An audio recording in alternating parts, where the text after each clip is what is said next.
नमस्कार दोस्तों, टेक्निकल मस्ती चैनल पर आप सभी का स्वागत है। और यहाँ पर मैं करता हूँ स्मार्टफोन की अनबॉक्सिंग और कंपैरिजन, जिससे आपको एक नया स्मार्टफोन परचेज करने में कोई दिक्कत ना आए। दोस्तों, आज की इस वीडियो में मैं लेके आया हूँ ओप्पो कंपनी के ए सीरीज और के सीरीज के दो लेटेस्ट 5G स्मार्टफोन, जिसमें हमारे पास है ओप्पो A3X 5G और ओप्पो K12X 5G।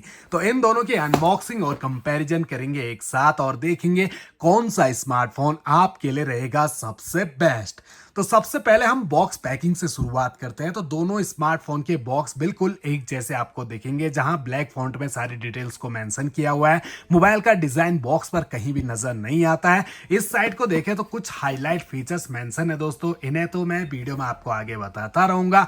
तो बने रहिए मेरे साथ। वीडियो में चैनल पे आए हो फर्स्ट टाइम, सब्सक्राइब जरूर कर दीजिए, क्योंकि ऐसी वीडियोस रेगुलर आपके लिए मैं यहाँ पर लाता रहता हूँ। तो चलिए अब दोनों स्मार्टफोन के बॉक्स को हम ओपन करना शुरू करते हैं। बॉक्स के अंदर मिलने वाला सारा सामान हमने निकाल के बाहर रख दिया है दोस्तों। तो ये सब आपको इन दोनों बॉक्स के अंदर मिल जाता है। तो सबसे पहले देखें तो चार्जर अडेप्टर हमें दिए गए हैं दोनों स्मार्टफोन में, सेम साइज के, सेम वॉट के 45 वॉट के सुपर बोक चार्जर अडेप्टर आपको दोनों स्मार्टफोन के साथ मिलेंगे। इसके अलावा दोनों स्मार्टफोन के साथ जो यूएसबी केबल मिल रही है वो type A to type C दी गई है। इसके बाद हमें कुछ डॉक्यूमेंट्स नजर आते हैं, जिनमें है quick start guide, user manual, SIM ejector pin और फोन को सेफ्टी देने के लिए फ्लेक्सिबल ट्रांसपेरेंट सिलिकॉन के कवर, जिनके कॉर्नर आपको बिल्कुल मैट फिनिशिंग के साथ मिलेंगे और बैक साइड में आपको काफी अच्छा डिजाइनिंग देखने को मिल जाता है। अब आते हैं दोनों स्मार्टफोन पर। पैकिंग से करते हैं इन्हें आजाद।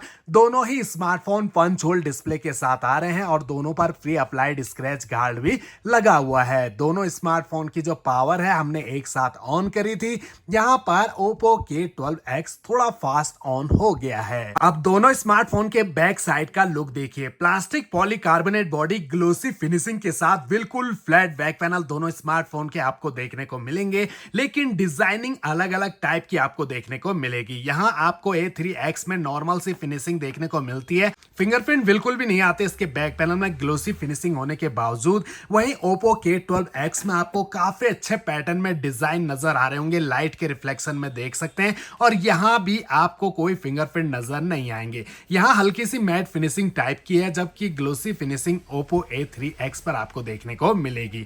नीचे की साइड ओप्पो की ब्रांडिंग, दोनों स्मार्टफोन के कैमरा मॉड्यूल अलग अलग डिजाइन के साथ आपको देखने को मिलेंगे और जो फ्रेम है वो हल्के से उठे हुए आपको नजर आएंगे। डुअल कैमरा के साथ आते हैं दोनों स्मार्टफोन, लेकिन कैमरा में बहुत बड़ा अंतर है दोस्तों। ओप्पो A3X में मीन प्राइमरी कैमरा 8 मेगापिक्सल का और ओप्पो K12X में mean primary camera only 32 megapixel का मिलता है। बाकी एआई लेंस या सपोर्टर कैमरा दूसरे आपको दिए गए हैं with LED flash light. Oppo K12X में आपको रिंग टाइप में एलईडी फ्लैश लाइट देखने को मिलती है। इसके अलावा फ्रंट में जो पंच होल है, इसके अंदर A3X दे रहा है ओनली 5 मेगापिक्सल सेल्फी कैमरा और K12X में आपको 8 मेगापिक्सल का सेल्फी कैमरा मिल जाता है। दोनों स्मार्टफोन बॉक्सी टाइप के हैं, कॉर्नर राउंडेड, साइड फ्रेम बिल्कुल फ्लैट, राइट साइड में पावर ऑन की, फिंगरप्रिंट सेंसर और वॉल्यूम रोकर्स आपको मिलेंगे। ऊपर की साइड दोनों स्मार्टफोन में कुछ भी नहीं दिया है। लेफ्ट साइड में सिम ट्रे और बॉटम साइड में 3.5 mm का audio jack, primary mic, charging jack और स्पीकर्स दिए गए हैं। और अब आते हैं दोनों स्मार्टफोन की डिस्प्ले पर। सबसे पहले तो इनकी ब्राइटनेस को 100% कर देते हैं, ऑटो से भी रिमूव कर देते हैं ताकि ब्राइटनेस खुद ब खुद कम ना हो जाए। 1000 निट्स तक की पीक ब्राइटनेस के साथ आते हैं दोनों स्मार्टफोन। डिस्प्ले के कलर्स और ब्राइटनेस मुझे काफी बढ़िया लगी। आउटडोर हो या इंडोर हो, फोन का यूज आप इजीली कर पाओगे। एज और बेजल्स कॉर्नर ऊपर से पतले, नीचे चिन काफी ज्यादा आपको दोनों स्मार्टफोन में देखने को मिलती है। इसके अलावा जो यूजर इंटरफेस है, स्क्रॉल अप करते ही फोन में मौजूद सभी एप्लीकेशन हमें यहाँ पर नजर आ जाती हैं। काफी सारे प्री इंस्टॉल एप्लीकेशन के साथ साथ फालतू के प्री इंस्टॉल गेम्स भरे पड़े हैं दोनों स्मार्टफोन में। चाहो तो आप इन्हें इन्हें अनइंस्टॉल कर सकते हो दोस्तों। काफी सारा कमीशन बना देती होंगी ये कंपनियां इन फालतू की चीजों से, तो इन्हें रिमूव कर देना चाहिए, नहीं तो ये बैकग्राउंड में रन करती है, नोटिफिकेशन भेज के आपको ही तंग करती है और फोन को ऊपर से स्लो कर देती है। वैसे दोस्तों दोनों स्मार्टफोन का जो टच है वो काफी स्मूथ और फास्ट मिल जाता है। दोनों ही 120 हर्ट्ज के रिफ्रेश रेट के साथ आते हैं और स्क्रीन टू बॉडी रेशो 89.9% का दिया गया है। दोनों स्मार्टफोन का साइज बिल्कुल सेम है, तो डिस्प्ले साइज भी सेम निकल के आता है। 6.67 इंच की HD प्लस IPS LCD दी गई है। दोनों का aspect ratio 20:9, screen resolution 720x1600 pixel और पिक्सल डेंसिटी 264 ppi की मिलती है। 165.7 मिलीमीटर दोनों की हाइट है, 76 मिलीमीटर की विड्थ और 7.7 मिलीमीटर की थिकनेस।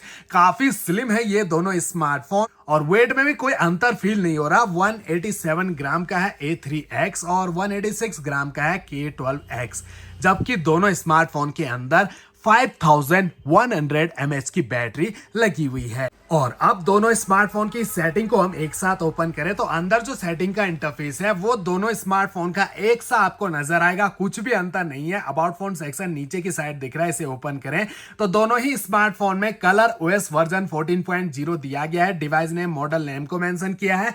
128 GB का स्टोरेज आपको दोनों स्मार्टफोन में दिया गया है। आप चाहो तो एक्सपेंडेबल मेमोरी 1 टेराबाइट तक बढ़ा सकते हैं। प्रोसेसर में लगा था कुछ अंतर मिलेगा, लेकिन यहां भी कोई अंतर नहीं है। 2.4 गीगाहर्ट्ज का ऑक्टा-कोर प्रोसेसर, मीडियाटेक Dimensity 6300 का चिपसेट जो बेस्ड है 6 nm के फैब्रिकेशन पर, और ग्राफिक Mali G57 के आपको दोनों में मिल जाते हैं। यहां पर रैम में अंतर देख रहे होंगे, ये हमारे पास 4GB 128GB वेरिएंट है और ये हमारे पास 6GB 128GB वेरिएंट है। दोनों ही Android 14 पे रन कर रहे हैं और 15 का अपडेट भी आपको दोनों में मिल जाएगा। 2-3 साल के सिक्योरिटी अपडेट भी कंपनी के द्वारा आपको दिए जाएंगे। इसके अलावा जो स्टोरेज टाइप है वो eMMC 5.1 का आपको A3X में और K12X में UFS 2.2 का मिलता है। रैम टाइप दोनों में LPDDR4X की दी गई है। अब एक छोटी सी नजर दोनों स्मार्टफोन के कैमरा पर डालते हैं। 8 मेगापिक्सल वर्सेस 32 मेगापिक्सल का कैमरा, और यहां पर जो क्लैरिटी है उसमें तो कुछ अंतर नजर नहीं आ रहा। दोनों से आपको एक जैसी क्लैरिटी देखने को मिलती है।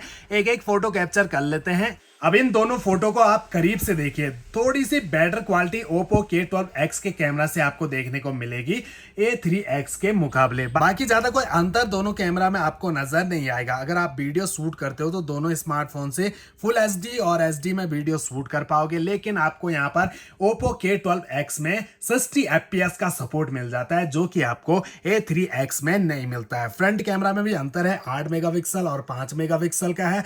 और ये देखिए वीडियो मोड में अभी कैमरा और नॉर्मल फोटो मोड में आए तो फिर भी बेटर कैमरा Oppo K12X का आपको देखने को मिलेगा। तो थोड़ा बहुत ही अंतर आपको कैमरा में देखने को मिलता है। तो ओवरऑल देखा जाए तो दोनों ही स्मार्टफोन अपनी अपनी विशेष खूबियों के साथ आ रहे हैं, लेकिन फाइनली बात आती है इन दोनों स्मार्टफोन में से हमें कौन सा स्मार्टफोन परचेज करना चाहिए। तो इसके लिए सबसे पहले तो हमें इनका प्राइस जानना पड़ेगा। तो ध्यान से सुनिएगा दोस्तों, ये जो Oppo A3X स्मार्टफोन है, 2 वेरिएंट में लॉन्च किया है कंपनी ने, 4GB 64GB वेरिएंट, और इसकी प्राइस 12,499 रुपए रखी हुई है दोस्तों, वो भी आज के टाइम में। और दूसरा वेरिएंट 4GB 128GB वेरिएंट, जो कि आपको 13,499 रुपए का मिलेगा। तो बहुत ही ओवर प्राइस स्मार्टफोन, ऊपर से HD प्लस डिस्प्ले। वहीं जो Oppo K12X है, इससे थोड़ा बेटर फीचर्स इस स्मार्टफोन में मिलते हैं और ये आपको 2 वेरिएंट में मिलता है। इसका जो लोअर वेरिएंट है वो 6GB रैम और 128GB वेरिएंट, जिसका प्राइस है 12,999 रुपए। 8GB 256GB वेरिएंट 15,999 रुपए। तो इस स्मार्टफोन से थोड़ा सा ठीक ही स्मार्टफोन लग रहा है दोस्तों, लेकिन ये भी एक ओवर प्राइस्ड स्मार्टफोन है। आपको अगर बैंक ऑफर या कभी ऑफलाइन स्टोर पर डिस्काउंट मिलता है और थोड़े बहुत 1,000-2,000 रुपए का डिस्काउंट मिल जाए तो ही परचेज करने का सोचिए। अदरवाइज मेरे हिसाब से तो आपको ये स्मार्टफोन स्किप कर देना चाहिए। इन पर पैसे वेस्ट करने की कोई जरूरत नहीं, क्योंकि अगर आप 13-14 हजार रुपए खर्च कर रहे हो तो आज की डेट में इनसे कई गुना बेहतर स्मार्टफोन आपको मार्केट में मिल जाएंगे। हो सकता है थोड़ा 5-6 महीने पुराने भी हो स्मार्टफोन, लेकिन फिर भी इनसे बेटर आपको एमुलेट डिस्प्ले तक मिल जाएगी फुल HD वाली, और ये कैमरा भी आपको इनसे ज्यादा 50 मेगापिक्सल से ऊपर के मिलेंगे। तो मेरे हिसाब से ये स्मार्टफोन इस बजट रेंज में बिल्कुल भी खरीदने लायक नहीं है।